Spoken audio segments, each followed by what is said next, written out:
Hello everyone, स्वागत है आप सभी का आज की वीडियो में। आज हम वर्ग और आयत इन दो आकृतियों से अलग अलग आकार बनाना सीखेंगे।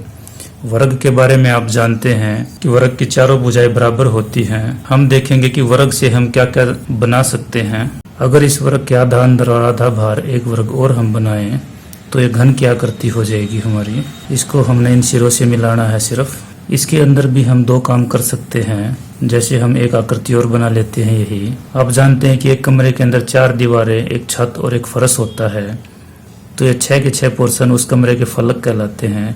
इसी प्रकार इस घन के भी 6 फलक हैं, जहाँ पर ये सामने की दीवार होगी, ये पीछे की होगी, ये साइड की होगी, ये अलग से इसके सामने वाली होगी, ये छत होगी और ये फर्श होगा।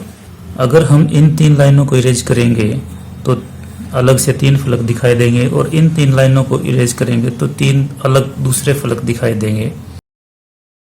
अब आप देख सकते हैं कि इसके अंदर हमने सामने का दायां और ऊपर वाला हिस्सा दिखाई दे रहा है, जबकि इसके अंदर हमने नीचे का बायां और सामने वाला हिस्सा दिखाई दे रहा है। हमारे दैनिक जीवन में हम ऐसी बहुत सी आकृतियां देखते हैं जो घन और घनाभ के आकार की होती है।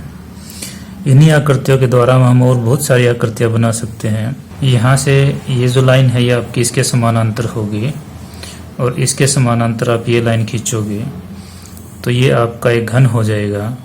इस घन में और इस घन में इतना ही अंतर है कि इसकी ये लाइन आपकी क्षैतिज रेखा के समानांतर थी, जबकि यहाँ से हमने इस लाइन को उठा दिया है। इसको आप डिब्बे का भी रूप दे सकते हो। अगर यहाँ से हम एक लाइन खींच दें और इसको इस तरफ से थोड़ा सा बाहर निकाल दें इस लाइन से, तो यही आकृति आपका डिब्बे का रूप ले लेगी। इसके अंदर जो सबसे इम्पोर्टेंट बात है वो आपको ये ध्यान रखना है कि ये लाइन, ये लाइन, ये लाइन और ये लाइन, ये चारों लाइनें आपस में समानांतर होंगी। इधर से ये चारों लाइनें आपस में समानांतर होंगी और इधर से ये 3 लाइनें, एक ये लाइन होगी, एक ये लाइन होगी और एक ये लाइन होगी, ये भी आपस में समानांतर होंगे। इसी घन की आकृति को हम चौक के डिब्बे में भी बदल सकते हैं। फर्क सिर्फ इतना होगा कि वो घन ना होकर घनाभ के रूप में होगा और उसकी ऊंचाई हम थोड़ी सी ज्यादा कर देंगे।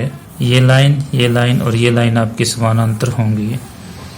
इसके अलावा इसके समानांतर यहाँ से होगी, इसके समानांतर यहाँ से होगी, इसके समानांतर आप एक यहाँ से लाइन खींचोगे और इसके समानांतर यहाँ से। इसके बाद आप इन लाइनों को सीधा मिला दोगे तो ये आपका चौक का डिब्बा हो सकता है।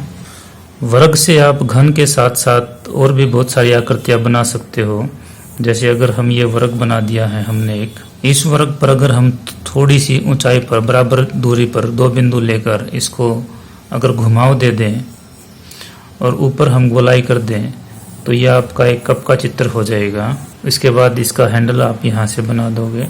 इसके बाद अगर हम आयत की बात करें तो आयत से भी आप बहुत सारी आकृतियां बना सकते हो। जैसे ये एक आपके पास आयताकार आकृति है, इस आकृति को हम एक आकार दे सकते हैं जिसको हम बेलनाकार बोलते हैं। बेलन का आकार हम इसको दे सकते हैं।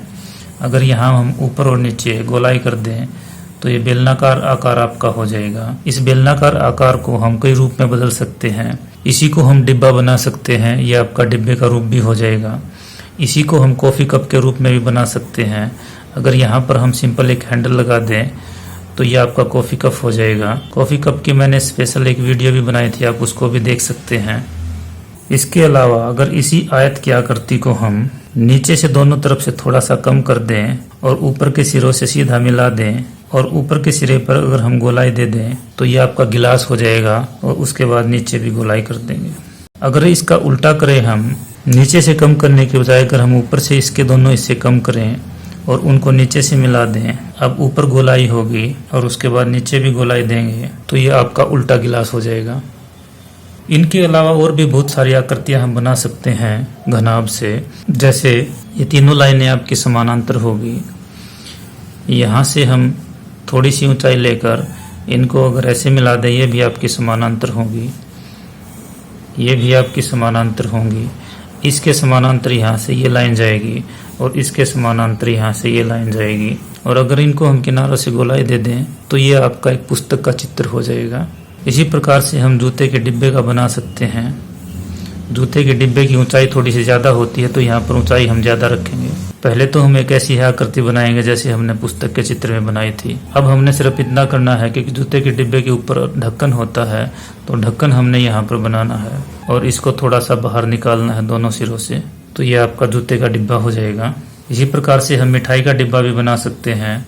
उसके अंदर भी आपने एक ही बात का ध्यान रखना है, पहले आप ऐसी ही आकृति बनाओगे जैसे आपने जूते के डिब्बे में बनाई है, और यहाँ पर जो ढक्कन आपका कम दूरी पर था, यहाँ पर आपका ढक्कन ज़्यादा होगा क्योंकि मिठाई के डिब्बे का ढक्कन नीचे तक होता है। तो इस ढक्कन को हम नीचे तक लेके आएंगे और थोड़ा सा बाहर निकाल देंगे। जो सबसे इम्पोर्टेंट बात है वो समानांतर लाइनों की है, उनका आपने ध्यान रखना है। ये तीनों लाइनें आपकी समानांतर होगी, इन तीनों के समानांतर ये होगी।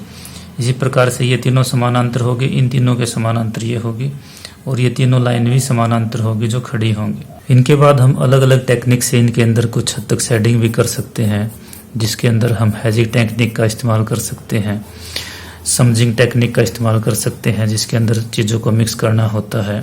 आपको मेरे वीडियो कैसे लगते हैं कमेंट बॉक्स में ज़रूर लिखें। अगर आपको वीडियो पसंद आते हैं तो लाइक भी ज़रूर करें, और अगर आप चैनल पर नए हैं तो सब्सक्राइब करें। आप इनको और अच्छे से समझने के लिए चाय का कप, कॉफ़ी कप, पुस्तक, जूते का डिब्बा, गिलास, इन सब की मैंने अलग से वीडियो बना रखी हैं। आप इनको अच्छे से समझने के लिए, इनकी शेडिंग को अच्छे से समझने के लिए उनको देख सकते हैं। आज के लिए इतना ही। प्रैक्टिस करते रहिए। Take care and good bye.